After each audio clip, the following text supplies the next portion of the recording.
Hey everybody, how's it going? This is Ryan with Rigs with Death Metal. On today's episode of Rig Chat, got Chase with Ov Sulfur. What's up, man? What's up, dude? How are you? Doing good.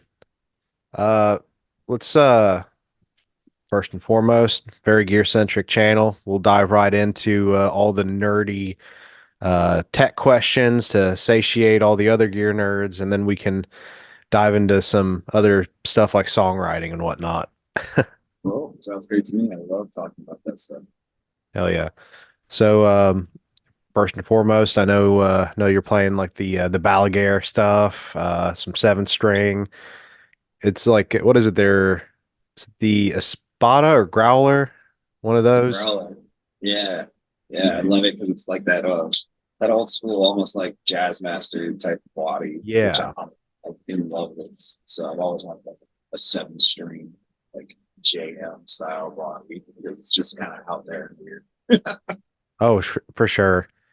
I love the I don't know. I love seeing like non-traditional metal shapes, especially as like baritone seven strings and stuff like that. It's always fun.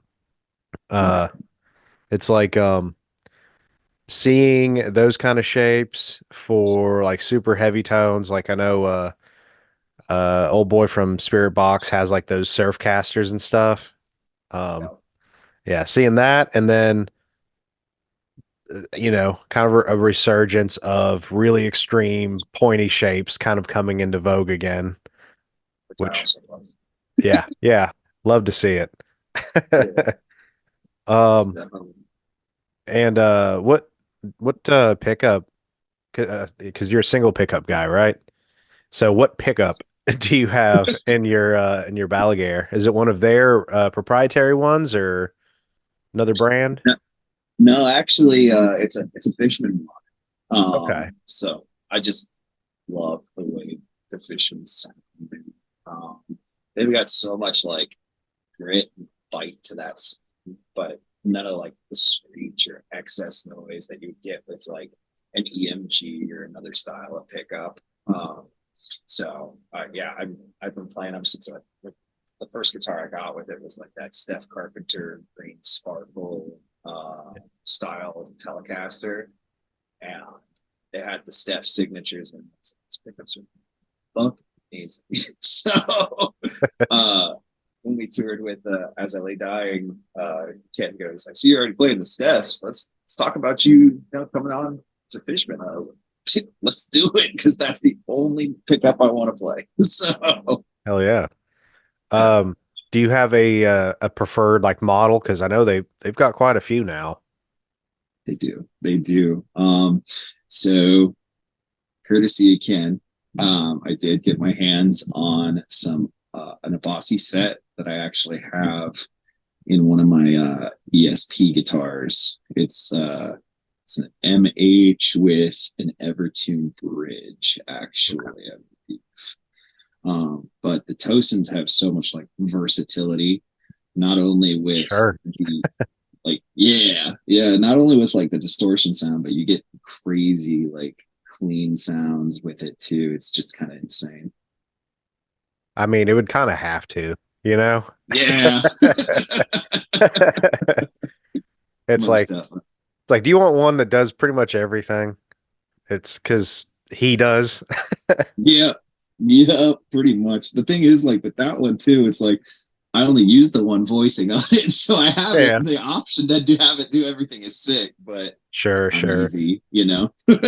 I I bet it's super like evenly voiced though across like the whole range, the whole, you know, uh range of the guitar though. Oh yeah, absolutely. You get that like I don't know how to describe the one sound that thumping kind of like sound thing that he does, where it's like Yeah. really hollow, almost like an acoustic. Like that voicing's like insane to me. So I really enjoy that. Um, yeah, like you said, it's pretty much evenly voiced throughout the whole thing. But those are probably my two favorites. It's like the distortion, bitey type of sound, plus that one are probably my two favorites on that one. Nice. Yeah. Um what which first off, what tuning is of Sulfur in? It's in drop G. Drop G. Okay. Yeah. Um, what are you guys using for like your amp tone? Are you an amp guy? Are you on like modelers or profiles or I'm on a modeler. Yeah, okay, we used to be amp guys, and then we did a big tour with amps and saw everybody was using modelers and how easy it was, and we were like, we got to make the switch. So, sure. um, and actually, yeah, Ken was using an HX Stomp, I believe, with a 5150 head, if I'm not mistaken, as a power amp. And so I saw that and I was like, well, fuck, that seems easy. So I got an HX Stomp, and we've been using that ever since, just direct into the PA. Hell yeah. I had one of those for a minute and I would have kept it, but I sold it for a remote for my Kemper whenever I acquired one of Uh, those. yeah, yeah, But yeah. Our other guitar player Trey uses a Kemper and he swears by it. Um, they're pretty sick. they're cool. They're cool. It's a little much for me. Sure. Um, like if it's not like that's the thing I like about like line six. It's like caveman. Yeah. Like so It- it's like yeah. super easy. That's one thing I miss going from like getting used to because I actually had several of like the Helix family products and I was like all in on that. And Right. I also had a dual rec. So I would just Mm-hmm. kind of go between the two. And once I started with the stomp and heard how good I could get my like recorded tones using that, I finally went all in with the Kemper and sold my head and all that. But Yeah. man, I miss how easy the user interface was on the Helix. And I feel like Yeah. since it came out, everybody has tried to gear their stuff more towards like, like all their editors and everything else, trying to use the same kind of layout because it just makes sense. Yeah, man, it does. And then you have like quad cortex, like it's Yeah. kind of a very similar thing. Very easy interface, which our old guitar player Matt had a quad. So I still think the quad is a little bit too much for me. I like it a lot, don't get me wrong. But maybe I'm just stuck in my ways because I'm stubborn. But like it's just so easy to go on there, pick your presets, and get a solid tone out of it because we don't use any like power amps or anything, so we're just going straight in, and I feel like my tone's pretty fucking solid considering it's such a like small compact device. Sure, sure. I have absolutely no qualms about the Stomp or the Helix stuff whatsoever. That stuff rules.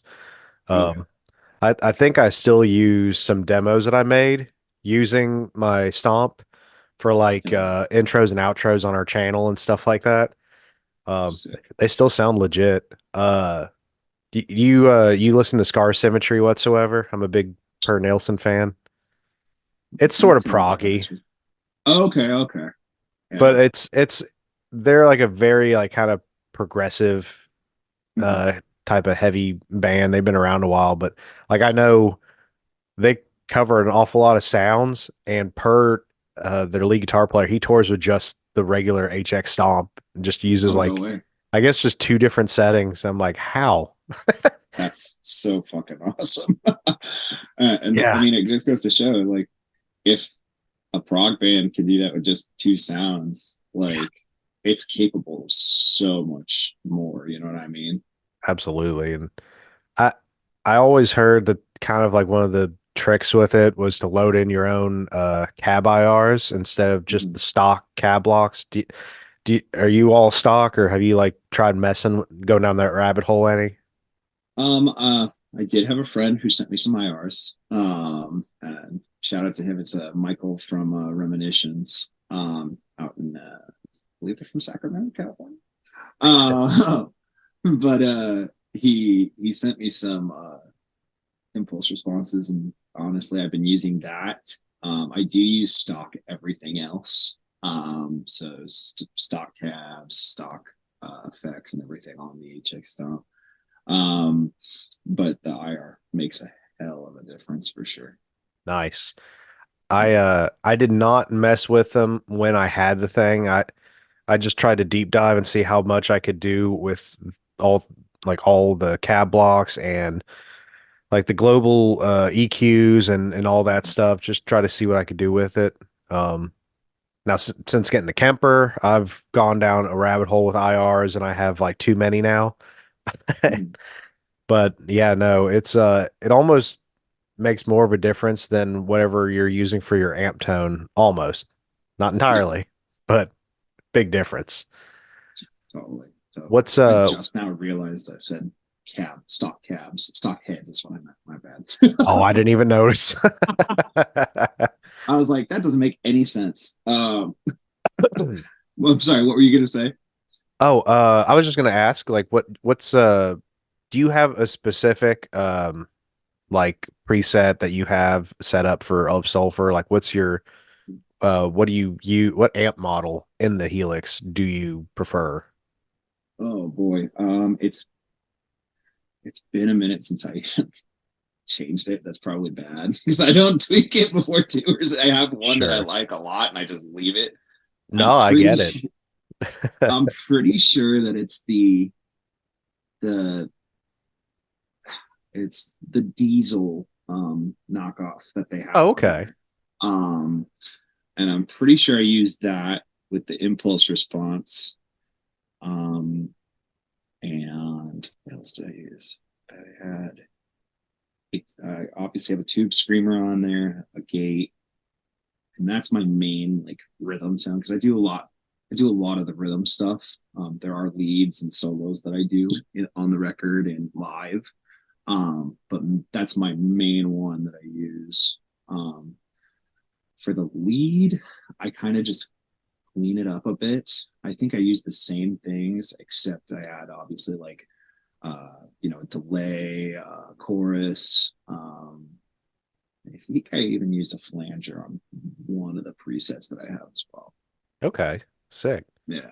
And I certainly can't remember in super great detail the different amp models. I'm pretty sure the diesel one is like it's got to either be a Herbert or one of the VH models, I'm sure. Yeah. Which Yeah. which I think everybody who's heard a diesel, like you already know the sound. It's Yeah. like I feel like that sound is pretty consistent across all their models for the most part. Oh, 100%. But 100%. and Uh, huh? I'm sorry. oh, no, no, no. Go ahead, man. I was just gonna ask, what are the specs on your Balaguer? I'm sure a lot of people salivate over that thing and would love to know like scale length, string gauge, stuff like that. um, so we already talked about how it's a growler. It's that got that candy apple red paint. It's a 27-inch scale. So it is a baritone. Um, And then as for string gauge, pretty much what I like to do is I'll take the 8 string Ernie ball set. I think it starts with a 74 and ends at a 10, or I guess starts with a 10, ends at a 74, however you want to look at it. Yeah. Um, but yeah, so I take that and pretty much what I do is I take out the 30 that's in that pack. So I Okay. have a really heavy bottom and then a really light uh or really light top bottom. You guys know what I'm Yeah. talking about. Guitar players. Oh, for sure. Because I did the same thing with the 8 string set when Yeah, it's just the best way to do it because like that's the I mean I don't know if anybody else knows, let me know, but that's the only Ernie ball set that has like that heavy of like string gauge that I need for that low tuning. Yeah. um I'm sure if they have 9 string set or whatever like that, then I'd probably look into that, but that just might be too much. That'd be pretty beefy. You might have to like Yeah, drill out your tuning peg or something to accommodate it. Who knows? I'm just gonna get a power line from somewhere and just throw that on the guitar. For sure. Um, and pick Oh, size. yeah. With picks and pick size, I used the I actually used the Ernie Ball Prodigy. I use the big ones and the small ones, but I've been sticking to the bigger ones lately. they're super fucking pointy. They're great for like, pinch harmonics, squeals, stuff like that. Um, and then I use a 2.0, which is hefty boy. Sure. So I don't know. Ever since I was talking on the Riff Hard podcast about it too, and I don't know what I read somewhere that Zach Wild used a 2.0 pick, and so oh, let me try that. So I just started playing with it. I got corrected. He plays a 1.14, I guess. Oh, okay. Um, but that was the main reason I picked up that heavy of a pick. It's just stuck with me since. Hell yeah. Which, I mean, if it's, I get the motivation. If it's good enough for Zach Wild, it should be good enough for the rest of us. You know, That's what I'm saying. I did like, also play on boomers for a while too. So yeah, yeah. I thought those were like, I remember being a teenager thinking those were the best strings because that's what Zach yeah, Wild played. yeah, yeah. Same mentality. And did, okay, I gotta ask. So, as a young, budding, little, you know, prepubescent guitar player, did you, who also looked up to Zach Wild. Did you ever get a chance during those years, those formative years, to play an actual JCM 800, plug straight in, and be disappointed by the lack of distortion?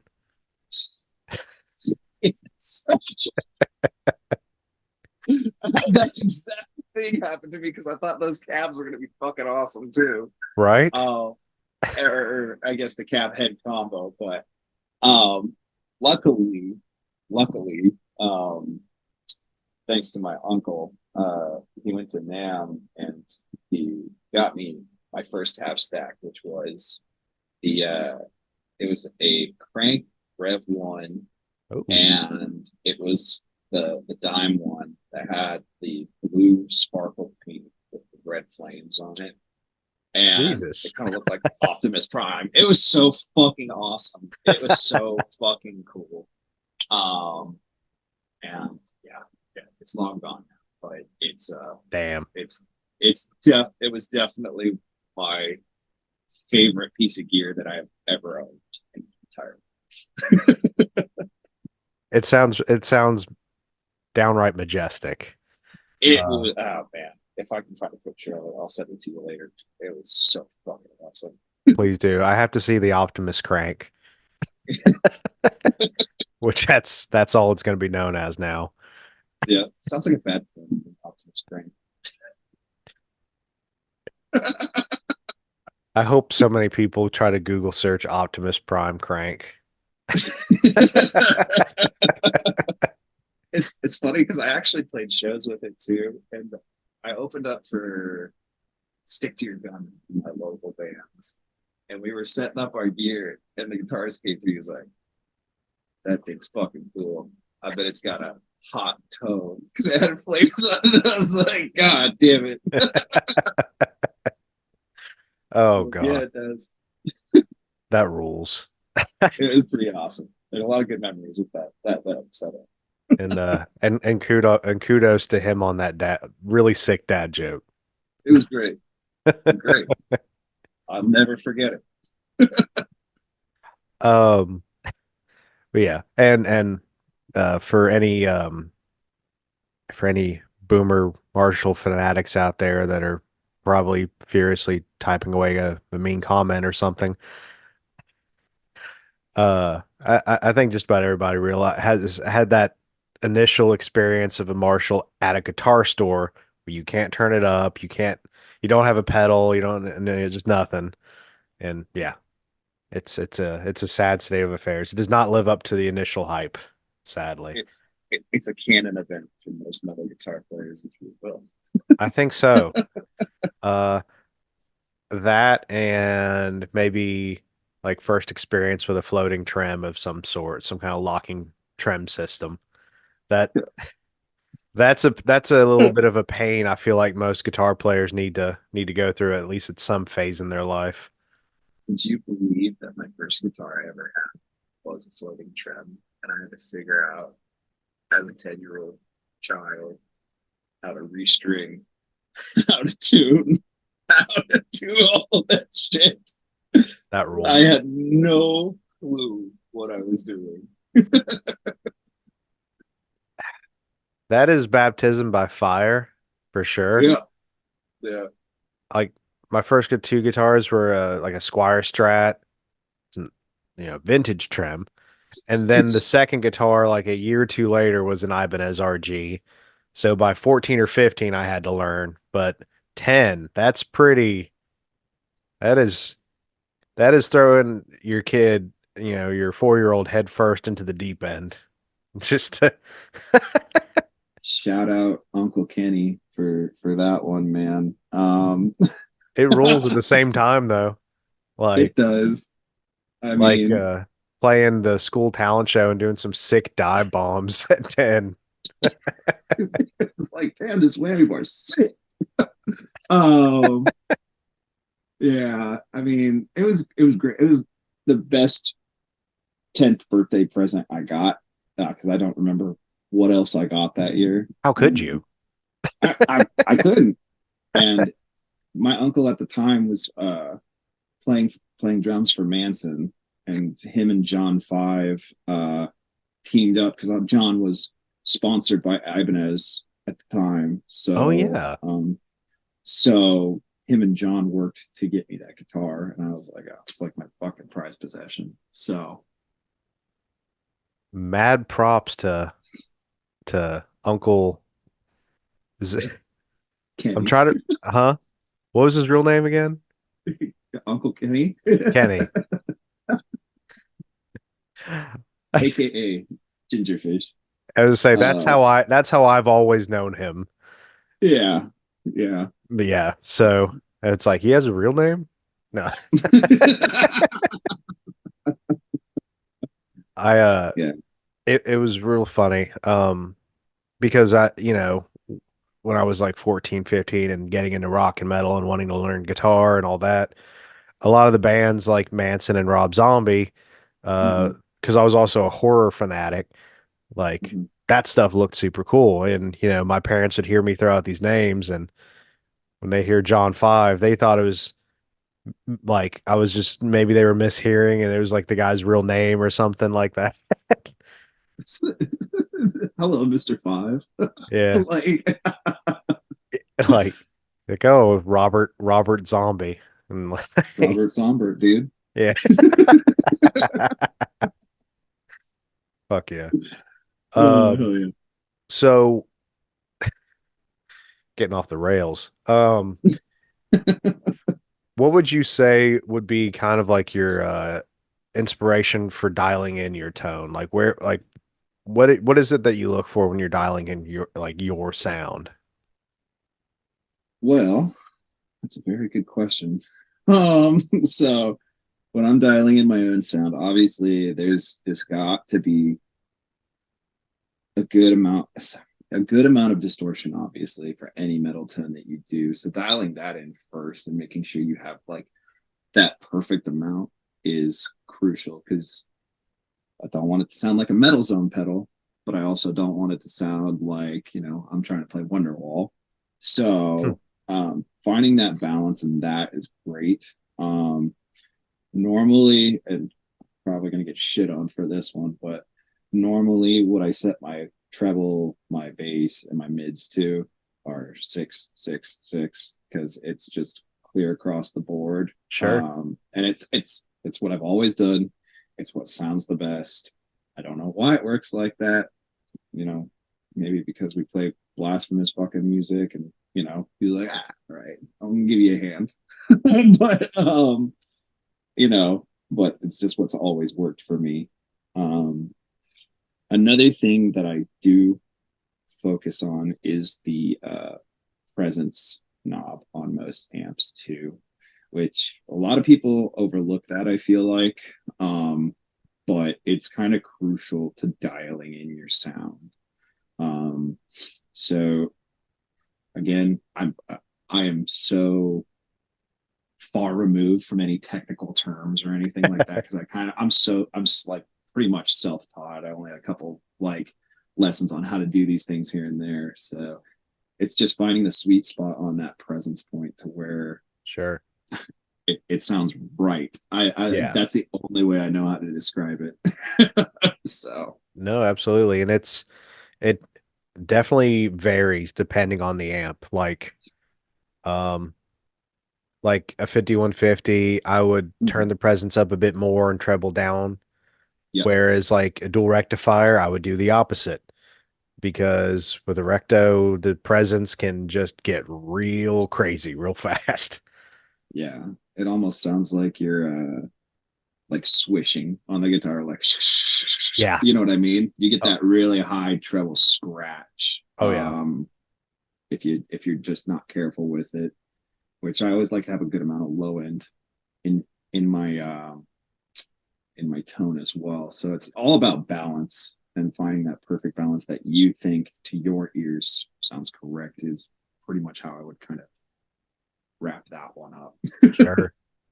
Which I feel like a lot of like with your style of riffing, like trying to get those low mids to kind of resonate and sustain a little bit is a huge part of it anyway.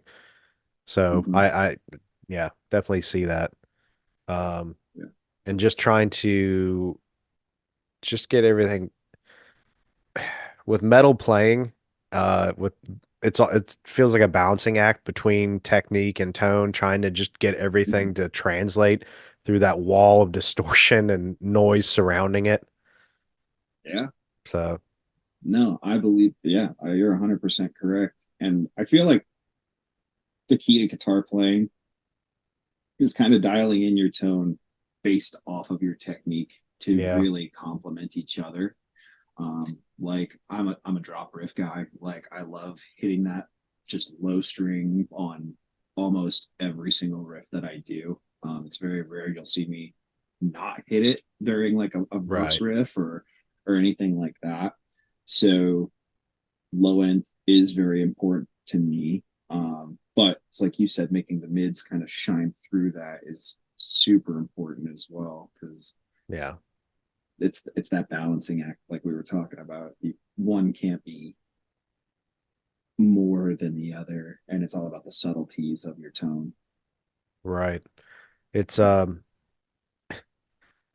it's one of those things that it kills me when you go see like a local band that they haven't played out a whole lot and probably haven't recorded a whole lot. So Mm-hmm. everybody just kind of dials everything in like they would hear if they were by themselves in a room. Mm-hmm. So the guitar player is like, I want all the frequencies, and or they want all the frequencies that they're not supposed to be in. Yeah. Like, Or do they just turn the line six spider to insane mode and just fucking go for it? man, that was my high school gigging tone. Hey man, look. I also played one Sure. and turned it to insane mode all the time. And But I did not we like learned. mids in high school either. Yeah, exactly. Yeah. We I actually had a guitar player in one of my bands that had a line six spider half stack. You had it? No. I did. It was like Oh it was man, the Spider 3 and I think it was like the 150-watt version that's it. with the matching cab and everything. Yep, yep, that's the one. I mean, granted, like he made it work, but I was like, can you get like a dummy cab to put in front of it or something? Just Like bend the duct mic up tape the over the dummy cab. badges. Yeah, right. Can we get like a PV symbol to just pop on there? You know? But I mean, other than that, it was fine. Sure. Man, and it's so funny in our area in this like local scene. You either saw it was like me and a couple other guitar players. We all had the same half stack. Yeah, One guy somehow installed a rack tuner into the head shell of his spider head. no way. I don't know why, but he did. and I can't remember. Wait, yeah, because they had the tuner built in, right? Yeah, they did. And if you had the foot switch, you could even like that's how I used mine. I'd, use the foot switch and turn the tuner on. So he just had a Korg rack tuner, which those were kind of pricey at the time. Yeah. So it was interesting. And it was just like always on when the amp was on. So I don't know. I don't know what the idea was there. Maybe I was It's like missing something, but it's like a uh free light show, but that's yeah. about it.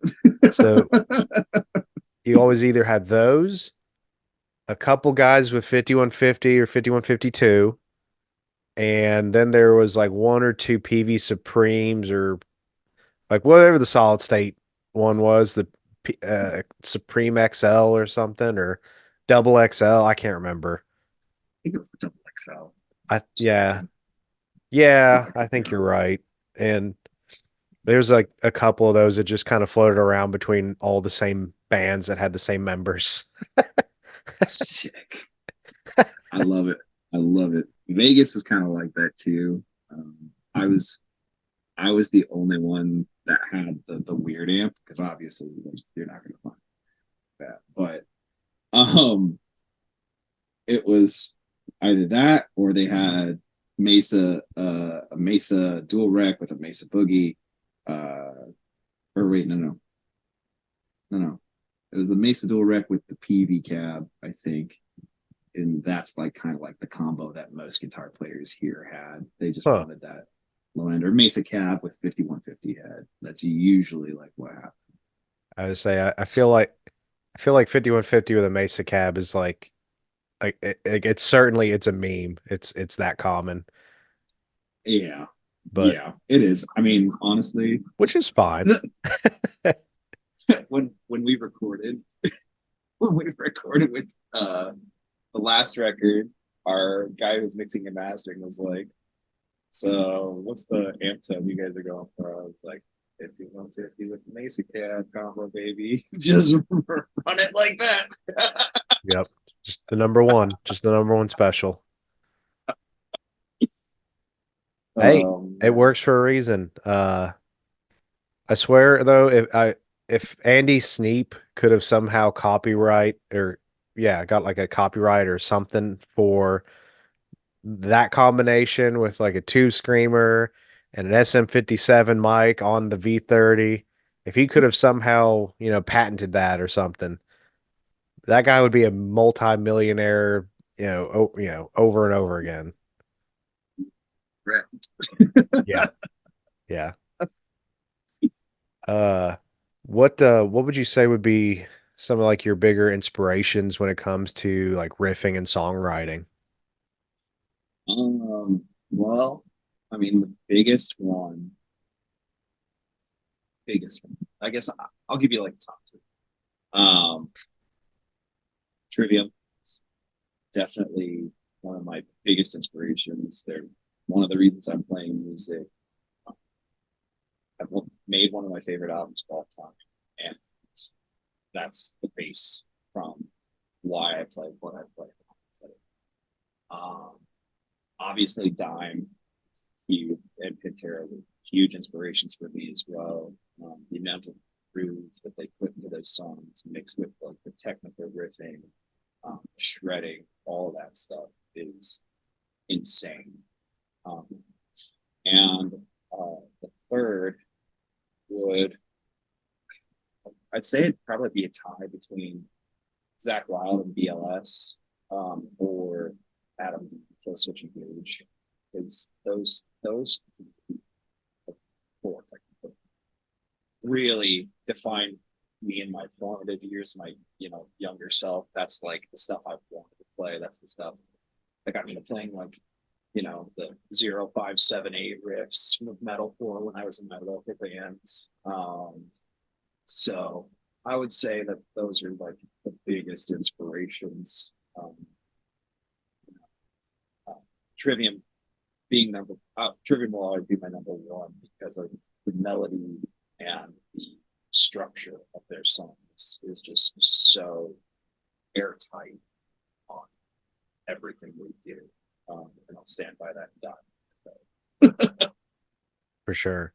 Uh, dude, Matt and Corey are legit badasses when it comes to, yeah.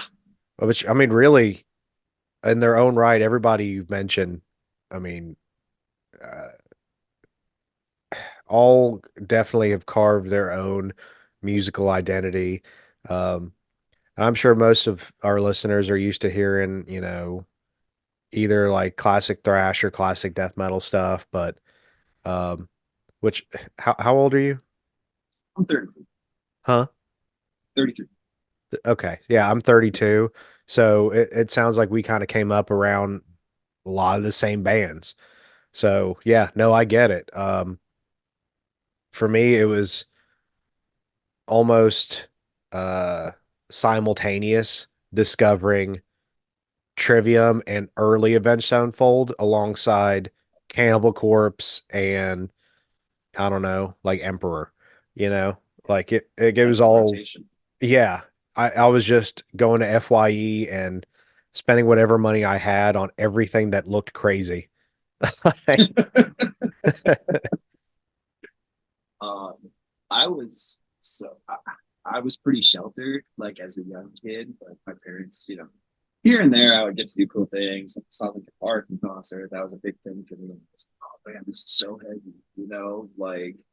And then later on, when I started to get into like middle school, I found like metal. Avenged Sevenfold, was one of the first bands that uh, I had heard, and then I was like, well, what else is like this? And I think at the time we had like Yahoo Music, and you could go and Yeah. watch music videos on Yahoo Music, and it would give you like a Yes. playlist of similar shit, right? Absolutely. Um, and that's how I was like trivia and like God and Cradle of Filth and like uh, you know Emperor was one of them too. I actually just saw, well, not just saw, I guess that was a couple years ago, but I saw Emperor at Psycho Fest, and that was a Nice. great experience. Um, So but cool. that was so fucking cool. It was one of the best shows I've ever seen.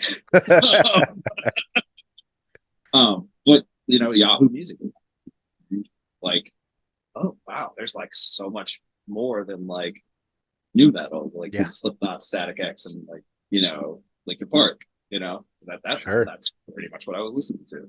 Right. Yeah.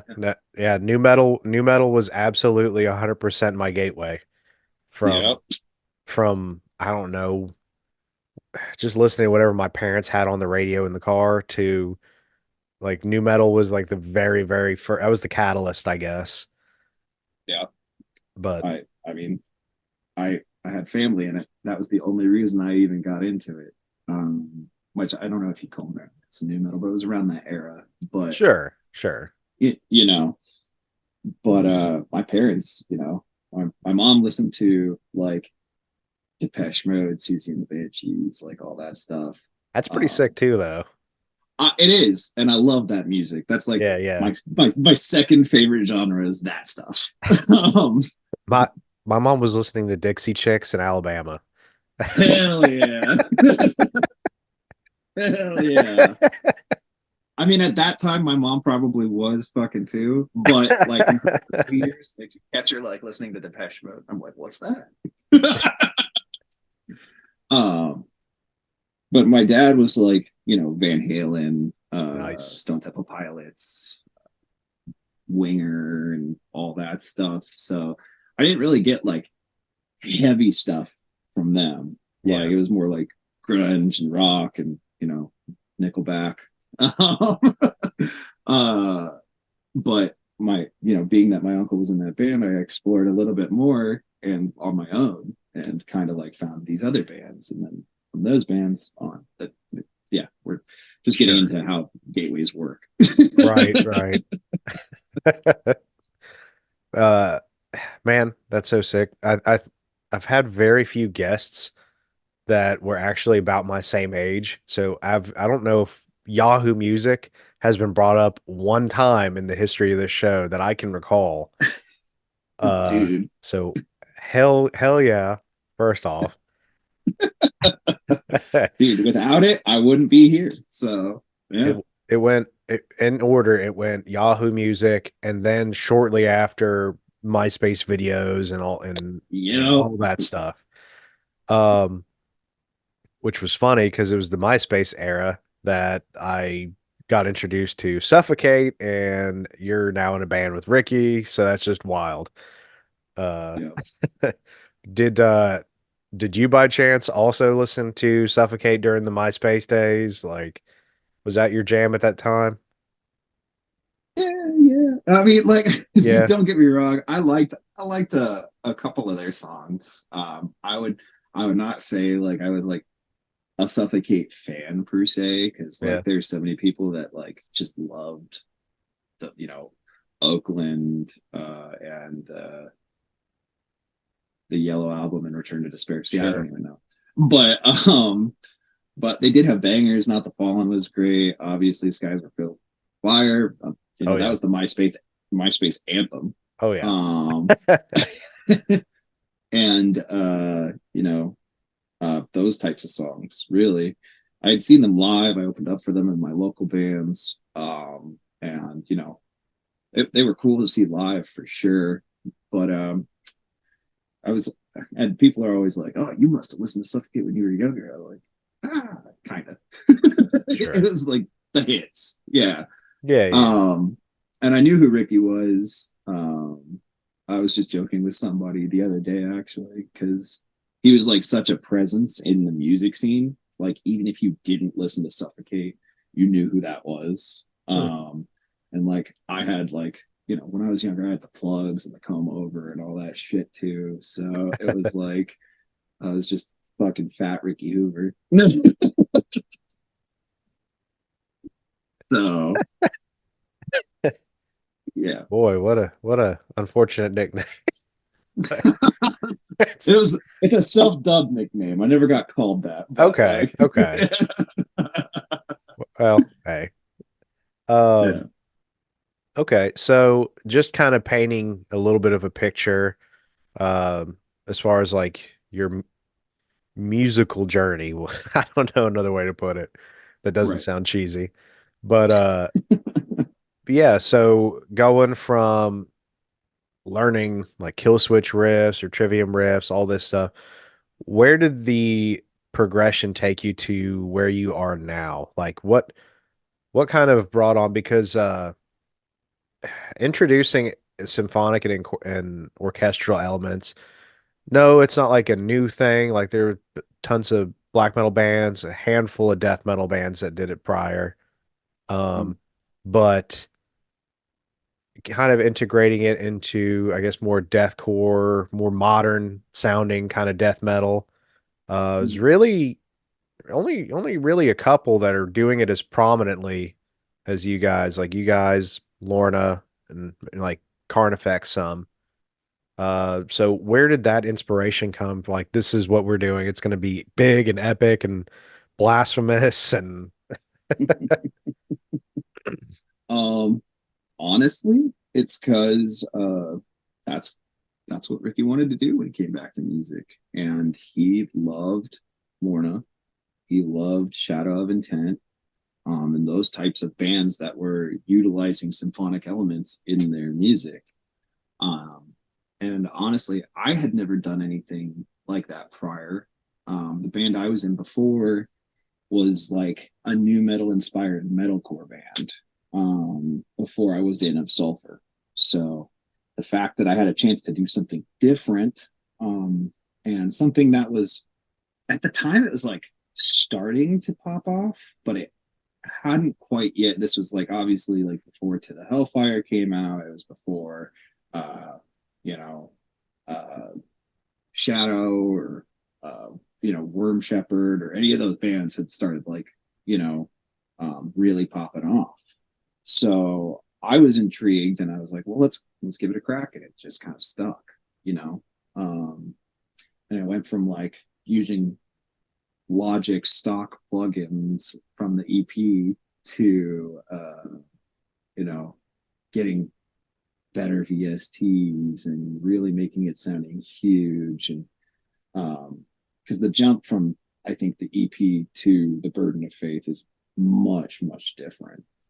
It definitely sounds more epic, and bigger. But the main inspiration really is because Ricky loved those bands. That's what he wanted to do. And just kind of out of curiosity, who who kind of gets the credit for coming up with a lot of the cool like symphonic parts and like when orchestrating it? Because I know you guys worked with Michael Montoya or Morgoth Mm-hmm. Beats a good bit. There's even a Mm-hmm. couple of videos of him like, you know, tracking with like, the MIDI guitar and all that stuff, like some cool Yep. little parts and things like that.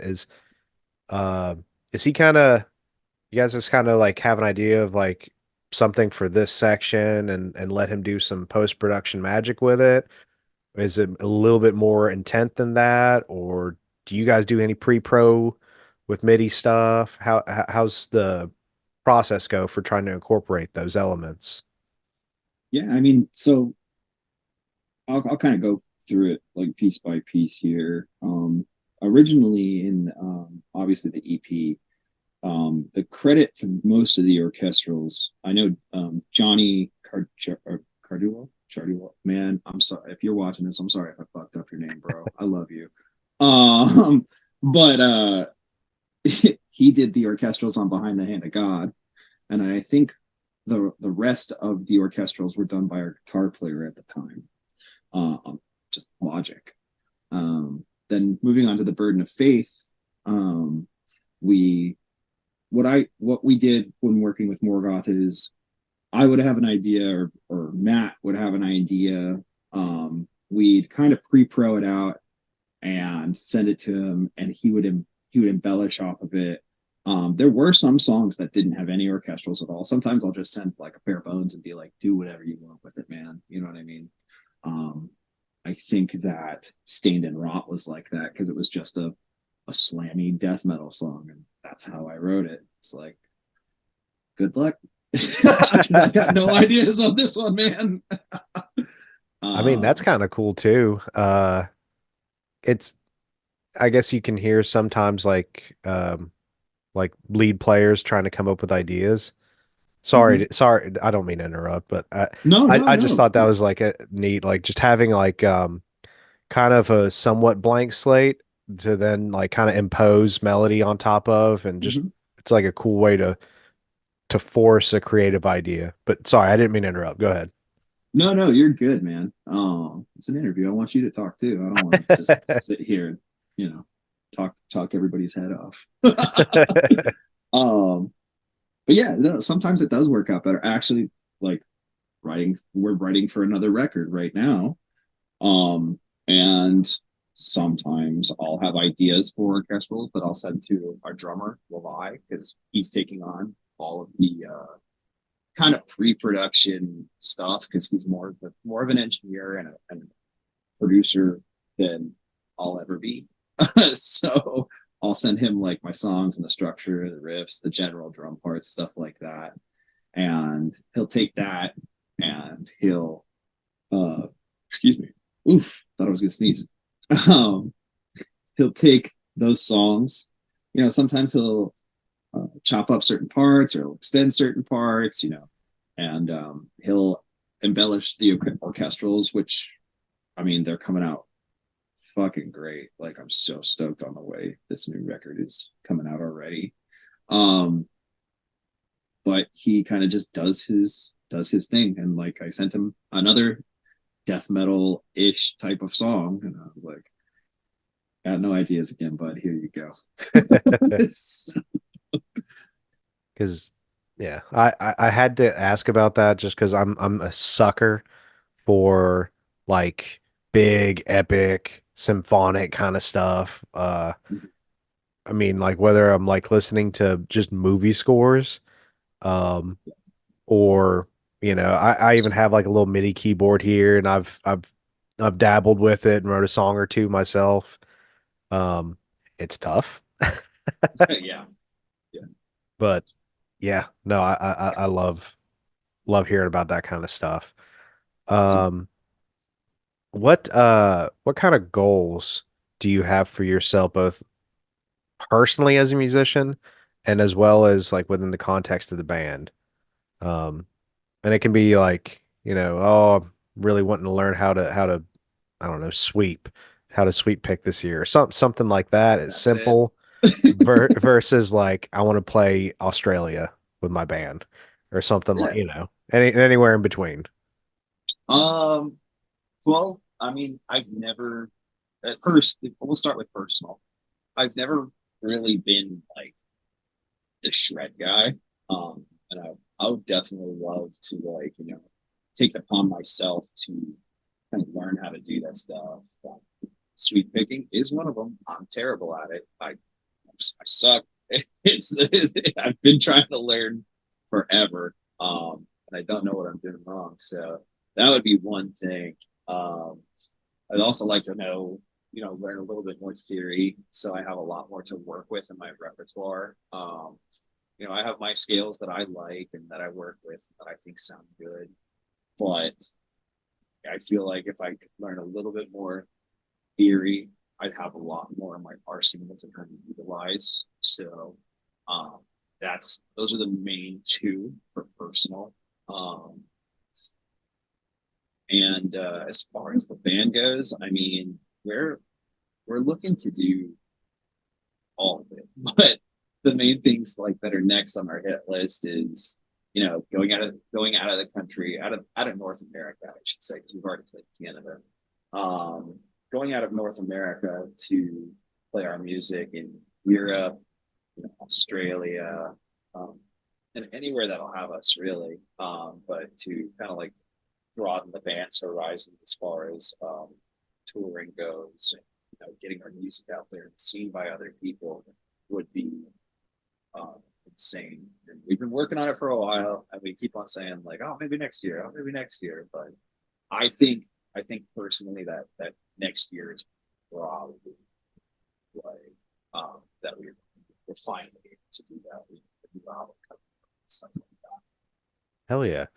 Um, it's been pretty cool to see kind of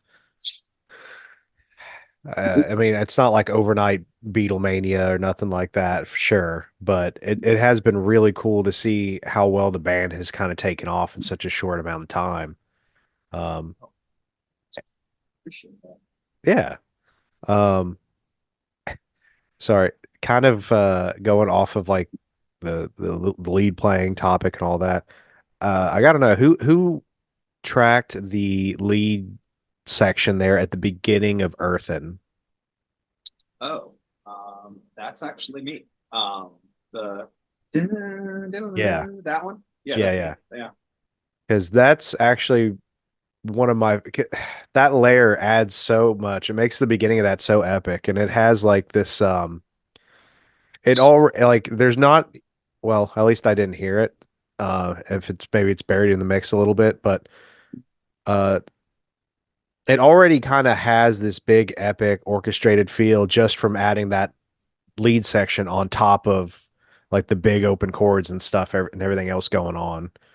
Um So it Thanks, man. already it immediately sets the vibe, and it's one of my honestly it's one of my favorite moments in that song, and one of the coolest little sections of most of it that I've heard so far.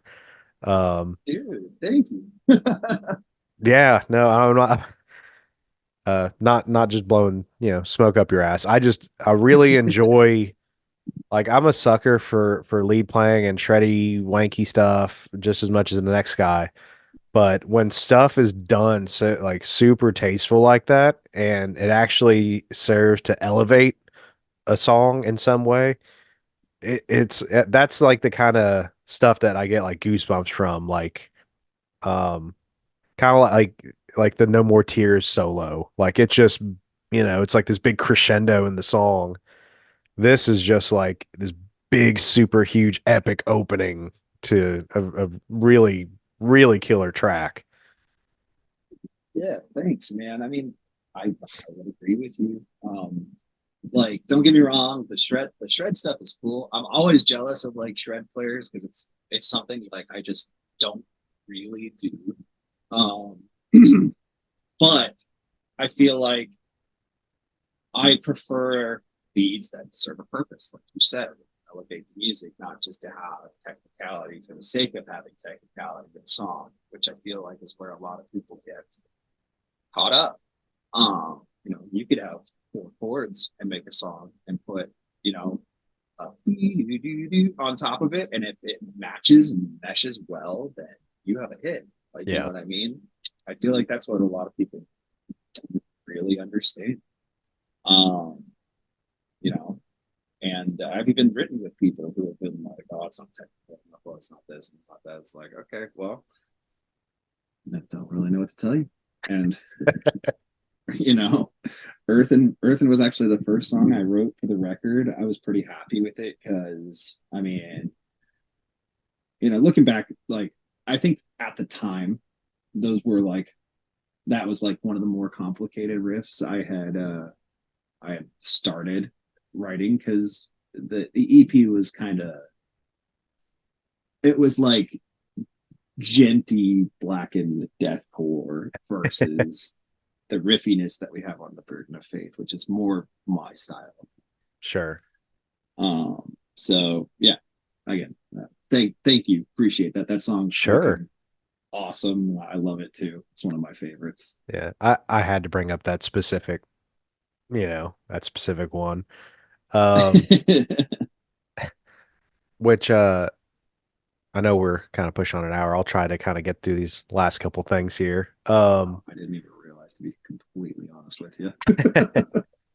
Um, well, uh, so one of the apart from the really sick, orchestrations and things like that, one of the other kind of standout elements is your clean singing. Um, and just like these really cool, catchy parts. And I listened to the Riff Hard podcast episode with you and talking about like your foundation for songwriting is still very much rooted in like not pop music, but like pop structures at least. Mhm. And still, I mean, I'm a sucker for catchy melodic stuff too. So trying to put memorable, like earworm kind of sections and riffs and vocal parts in there, very much appreciated. Um, Oh yeah. and for one thing, what was sort of kind of inspired you to with your singing, like your voice, like what because I can't sing for shit. So It's okay, um neither can I really. It's all production. No, I'm joking. uh but like where did that come from? What kind of got you wanted to start singing? Because when I first started playing guitar, I first wanted to sing and play guitar, like honestly, kind of like Jack White from the White Stripes. That was one of my big ones That's initially. a It didn't pan great out, inspiration. but yeah, so like where'd that come from? Like a James Hetfield, a Matt Heafy, somebody like that, or You hit the nail on the head. It was Matt Heafy. yeah. Okay. Yeah, that's the main one. Like and obviously Padge from Bullet for My Valentine's, another one. Sure. Um, there's so many people, and uh, I I mean Josh Gilbert from As I Lay Dying, Oh yeah. like because he does a lot of the chorus stuff, or did a lot of the chorus stuff on those records. Um, so uh, that was like my main inspiration for those three. Even I think even Adam D sang and played guitar for Kill Switch Oh Live, yeah. which so there were so many guitar players that did it. I was like, well, let me give it a shot. I want to do some like backup vocals. I want to do some like singing. Um, and that's kind of like what inspired me to do so, was seeing people, my heroes, doing it. I I gotta ask though, because as much as I like, going down memory lane and I'll go back Mhm. and listen to like Kill Switch or whatever. Mhm. One of the things that turns some people off, and I get it, is Mhm. kind of a lot of early 2000s metalcore has what some people call good cop, bad cop vocals, and it can sometimes be a little bit jarring, the switch Mhm.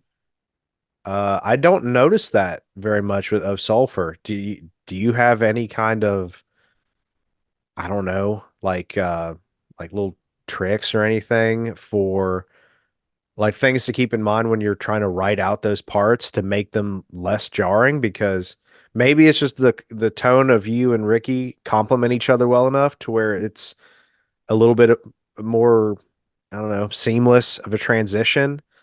Maybe Mhm. it's like a mixing thing, a combination. I'm not sure, but it's just, for something about it that it just works better than like, I don't know, as much as I love Howard Jones, it's not as crazy of a juxtaposition. Yeah. No, totally. I completely understand that. And um, Ricky and I do have a very similar. I feel like we have a very similar pitch to our voices. If you've ever heard Ricky talk and me talk, like I think my voice is just a bit higher, but he's got, kind of like we have the same pitch. Even our singing voices can be comparable at times, because a lot of people didn't know that Ricky was singing on a lot of the songs that are on the Burden of Faith. Um, and I think that, it's not as jarring, we'll say as uh, like Kill Switch, or like we don't have like an Asking Alexandria type vibe. So I think what makes it not as jarring is the amount of grit that I put into my voice when I Hmm. am doing those vocals, because it's almost like, I'm going to quote Chester Bennington, screaming, like you're like scream singing almost, which is like that's who I kind of gained inspiration from doing that voice. Sure. Um, and I do it. I kind of do my own version of it, but I feel like that makes it less jarring. It's still abrasive. It's still there's melody to it, but it doesn't catch as many people off. Now you'll still have your people who are like, singing doesn't belong in deathcore, but fucking those dudes are fucking nerds, so I don't really care. Um, it's just I feel like that's probably the secret sauce that a lot of other bands don't use. Sure. And so I don't know why it made me think a little bit of cattle decapitation Yep. and how Travis Ryan is very sneakily slips melody into into his vocals, and he's very adamant that it is not singing because it's very disgusting, and some people call it like the goblin voice. You know what I'm Mm-hmm. talking about? Yeah. Mm-hmm. Um, I love. I'm sorry to interrupt you, no, no, but no, you're good. I love like all the new Cattle stuff. Like, and Oh yeah. I hadn't listened to Cattle really at all um before he started doing that. So once I heard that, I was like, "Oh, this is fucking amazing! This is great!" Like, Yeah. so that kind of got me into them, and it's it's fucking awesome. I love the way Oh yeah. his voice sounds when he does that. It's so unique, and it does still have a good amount of melody. It's not just like doing it for the sake of doing it. It fits Mhm. every song. He's legend for doing that. Oh yeah. And I I had Josh Elmore on this show like a long time ago. We For like over a year now we've talked about doing a part two and we just haven't had time. Yeah. But um yeah, it's crazy. I was a fan of them before and it was just like pure, nonstop insanity. Um and then like Harvest Floor came out and he did that on a couple songs and they were like it was like super brief, but it was one of those things where you listen to the whole song just for like this super short little part and it's just like Mhm. epic. And then it's like I think they realized how much they liked it, other people liked it, and then after that they just leaned into it and created honestly easily some of the most memorable death metal songs in like the last decade. Like hands down. 100%. Yeah. I would agree with you 110%. Yeah. But um what do totally lost train of thought there, just kind of fanboying out on freaking Hal decapitation. No, you're good. I was doing the same. Um Uh, but yeah, kind of skipping ahead here. Uh oh, I remember why I initially talk about a rabbit trail. One of the things I initially brought up with with your singing, I assume like a lot of touring bands now are you guys on in-ear monitors or at least like partially? Yeah. Okay. Yep, 110% we are. For you specifically, I feel like it would almost be imperative. Um, because I with my old local band, I did backing vocals and it was pretty simple. Um, I could just do typical like hardcore shouty type stuff, so it didn't matter. mhm. But we tried to incorporate a Danzig cover. Like we were doing like a real thrashy version of a Danzig cover. Man, It was don't under know it. her black wings. Okay. Okay. And the chorus has like that big whoa, yeah. Yeah. Uh our singer thought it'd be a cool idea to have me and the other guitar player kind of doing the backing thing just for that part. Dude, I could not hear myself well enough to stay on pitch. I'm like, how do Yeah. people do this? There there are videos, sad to say, don't go searching for them, guys. There are videos where I didn't have my mix perfected and I totally biffed it, like, and it just happens. So it is very imperative that you have a good mix in your ears before you start doing it. Otherwise, it's just not going to make it's not going to make you sound good. You're just going to kind of lose where you are because you could push and kind of feel where it is that you're trying to hit, but to go by feel alone is almost psychotic because you're just never really Yeah. good. I've even started incorporating because Ricky does it as well. Like if there are monitors on the stage while we're playing, to be like, hey, just kind of like pump my vocal through that monitor just so I get a little bit extra. Nothing else, just so that way, if I have a problem with my ears or something goes haywire or whatever, I can at least hear that and know. Sure. Um, which and I've done like some fill-in stuff using in-ear monitors, just playing guitar.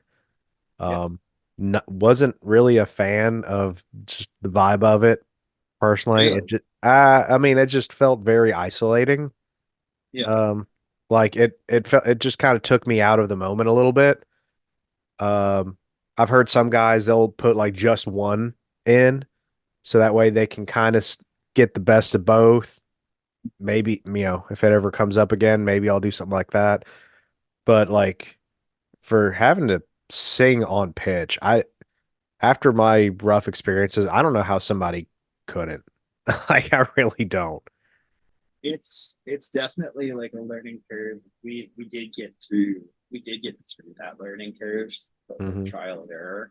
Um, but I've done the same thing too. Like sometimes, like if I feel like my mix isn't good, I'll premiere, and that way I can at least like hear myself.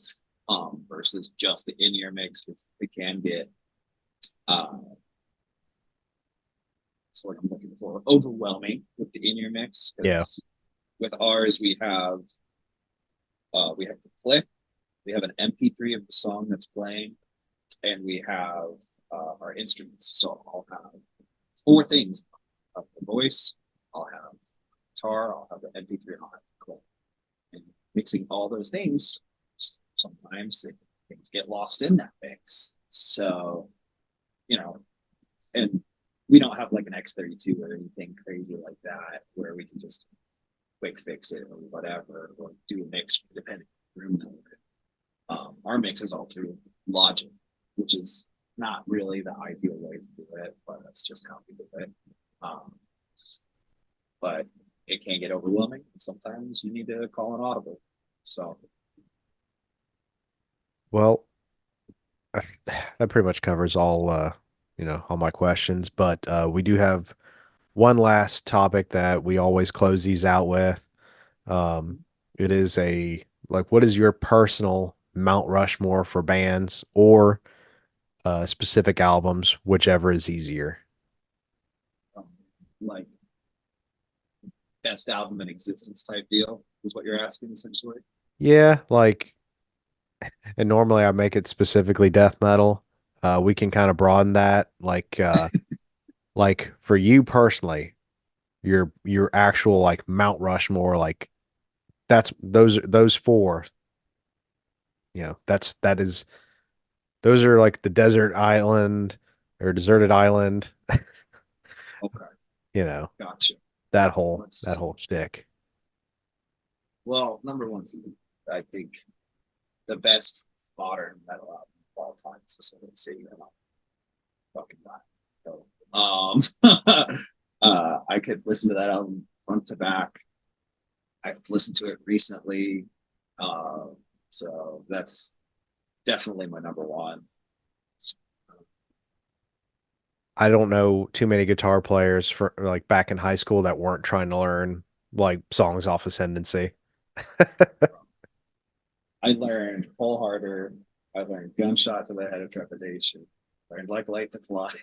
Yeah. Like, Yeah. I'm surprised I didn't learn the whole album front to back because I was so obsessed with that album when it came. Um, but yeah, that was like my go-to for like ultimate guitar, or like whatever tab site I was using at the time. Um, two Number two is probably got I gotta throw Kill Switch in too. That's probably gonna be End of Heartache. Okay. Um, Again, solid front to back album. Still listen to it to this day. Uh, I am gonna throw a death metal record in there. Okay. Just for the sake of doing this. I think my favorite death metal record of all time is Kill by Cannibal Corpse. That's gotta be my favorite Corpse album ever. Um, you know that one again, another front to back bangers.